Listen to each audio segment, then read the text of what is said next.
Buying items we don't need. Been there, done that many times. Have you ever bought something and then realised I didn't actually need it, or a few weeks later you're like, meh, I don't need that. Whether it's a piece of clothing, whether it's a course you got, or just like a video, although probably a video game less likely, but anything you just bought and then you realise you didn't want it a couple or a few weeks later. And I've been there, and I know other people have been there.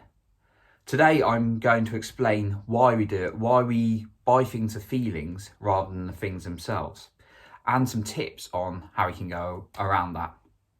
So I was thinking about this the other day, and I've spent in the last, maybe 2-3 years, a lot of money on personal development, most of which has been worth it. But now and then there was the odd course which wasn't majorly expensive, and I bought that course and I've not used it, but at the time I just remember really being into what I thought it would give me and the feeling and what benefits I could get from that course. And then I was thinking back to my late teens and into most of my 20s of spending money on going out drinking and clothes to a certain extent. And I spent a lot of money in nightclubs over the years, for uni, through my local towns, for everything. Some ridiculous amounts. I sometimes wake up the next day. I don't think I'm alone on this, and maybe you can relate, but wake up the next day and suddenly you've got this, it costs, what do you mean I spent 100 quid in that club last night? Or worse sometimes. Buying everyone rounds and things like that, and then buying myself drinks.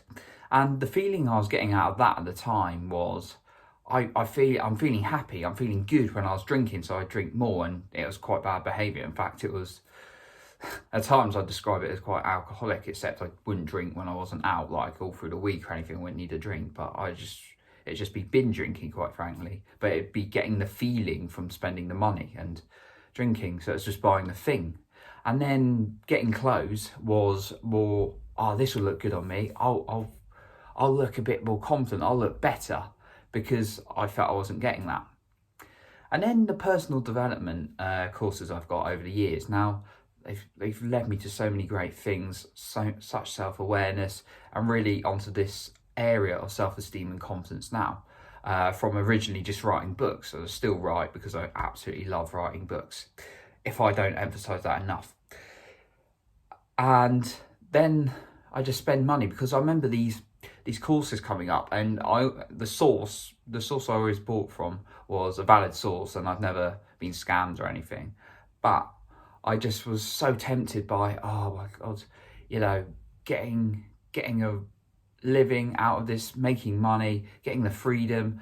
And they use very clever, like, copywriting, like using really clever terms. They use emotional language, and then we're influenced by our emotions rather than logic. Not, I can't afford this, because emotionally we're driven, and it's the feelings we get out of those things.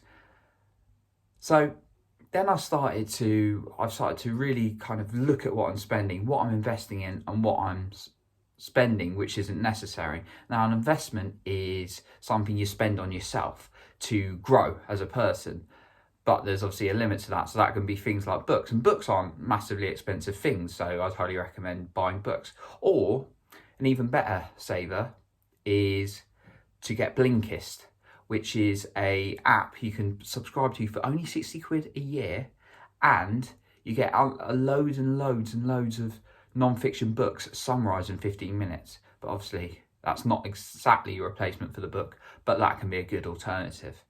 So that's investment. And then expenses are things like buying loads and loads of perhaps takeaways, buying too many clothes, and just things that make us feel good.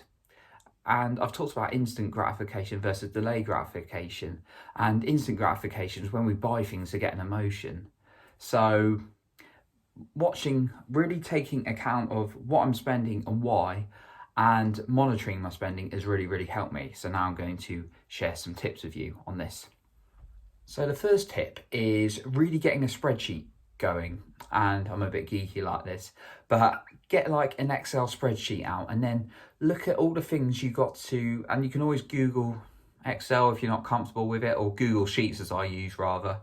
And then you write down everything you've got to spend, so things like your bills, your phone, I suppose phone is within your bills, your food, maybe your social life, make sure you keep a little bit for that.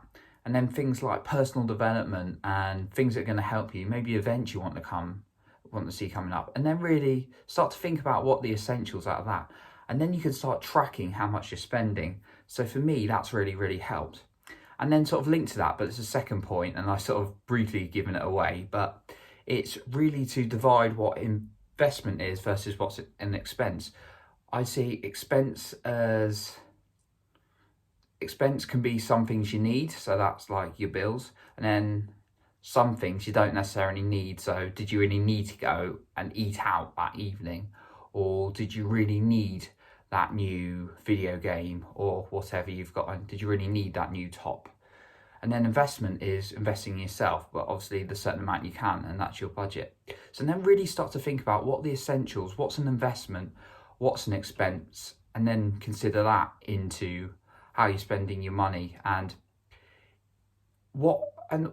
also, is it just a feeling you're going to get? Is it a temporary feeling you're going to get? And is there another way you can address that feeling? So then my third point, really, they've all kind of gone on from one to another, but it's really about understanding the feelings you're getting from buying things. So if you're buying new clothes over and over again, why is that? Understanding it and then working out how you can perhaps address it another way. So for me, I used to buy drink after uni because I was socially a bit, I lacked confidence. So then I started to go to more social events and started talking to people face to face and building up that confidence. So I didn't need the drink. So look at when you're getting something to address the feeling, look at what you can do alternative. Now, if you're getting, you're treating yourself to a new pair of shoes or something now and then on one-off, that's great, and we should reward and treat ourselves now and then.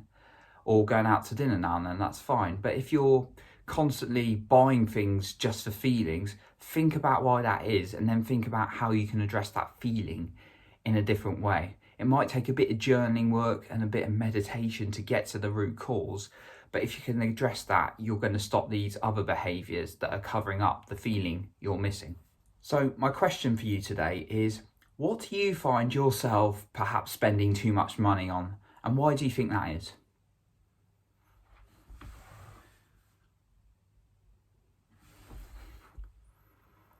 So to wrap up today, there are many things thrown at us, especially with advertising in the social media world and media generally around us. But these are things like reducing prices, putting these special offers in, things that are really going to get to you emotionally. But really take a step back and ask yourself, do you really need it? Is it an investment that's going to help you? Or is it something that's just temporarily you're looking for a quick fix yourself that could be addressed in more deeper work on yourself? So that's what I've got for you today about people buying feelings and not things. And I'll catch you soon.